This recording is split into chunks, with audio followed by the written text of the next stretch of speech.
Welcome to this explainer. Have you ever looked at an ancient artifact in a museum and just felt like you're staring at a locked safe? You know there's a combination inside, but you've got absolutely no idea what it is. You see the beauty, sure, but you just know you're missing the actual meaning. Well, today, we're going to crack one of those safes. We are acting as linguistic detectives, and we're going to decode this ancient visual puzzle that will honestly completely change how you look at historical artifacts. We're stepping back in time to uncover a hidden message that's literally been sitting in plain sight, just waiting to be read for millennia. So let's get right into it. Okay, let's dive into this.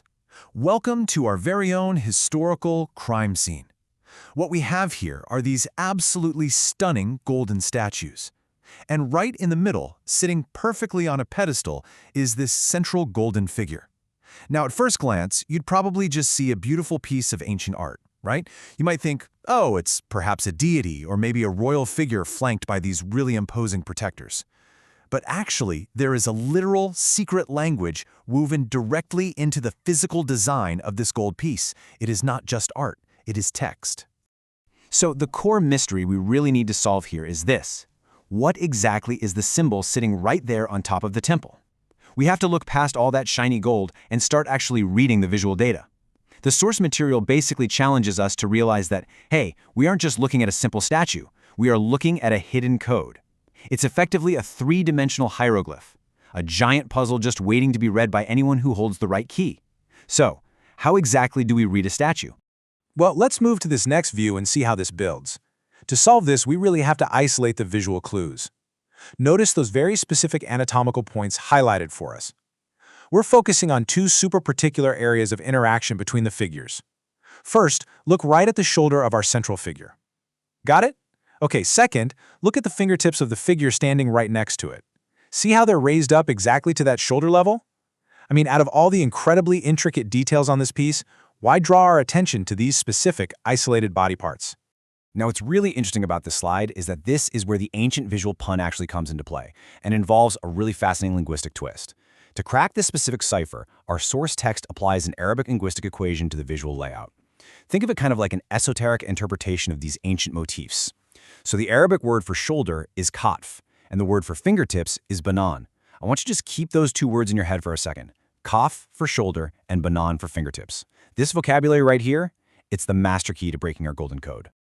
Okay, let's put these pieces together almost like a phonetic math problem. Math and spelling all wrapped up in one. Just stay with me here, I promise it pays off. Step 1, we take the word for shoulder, kaf, and we extract the root letters, K and T, right? Step 2, we turn to our second clue, the fingertips, or banan, and we extract the first letter, B. And then step 3, we combine them. We take the KT from the shoulder, and we just add the B from the fingertips. It is literally an ancient phonetic formula hiding right there in the geometry of the statue.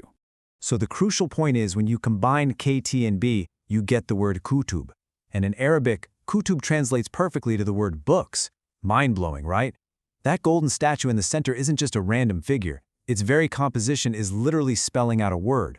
By reading the physical interaction between the shoulder and the fingertips, we can see that this interpretation tells us this central symbol actually represents a collection of books or a sacred text.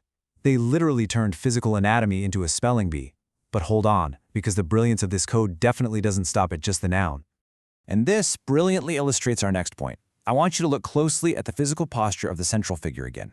Notice how it isn't standing free or striking some big, expansive pose.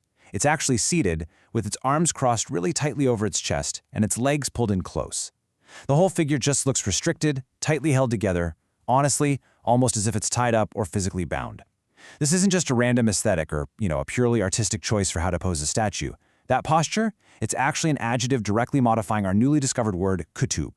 As our source text points out, this highly restricted posture specifically signifies books that are bound or tied. They are secured. We aren't just looking at some chaotic library of loose scrolls flying around in the wind. No, it's a very deliberate reference to bound, tightly secured texts. So the visual pun of the interacting body parts gives us the noun, books, while the physical posture gives us the condition, bound. It is an incredibly multi-layered message that manages to convey a highly complex abstract idea through one single, stunning visual representation. It really makes you wonder, doesn't it? If a single golden statue can contain an entire phonetic puzzle spelling out bound books, what other ancient messages are hiding entirely in plain sight as visual puns? Ancient art wasn't just decorative, it was a highly functional, deeply symbolic, and honestly, playfully brilliant language. So the very next time you look at a museum artifact, ask yourself, are you just admiring the art, or are you completely missing the text? Thank you so much for joining me for this explainer, and definitely keep looking for those hidden codes.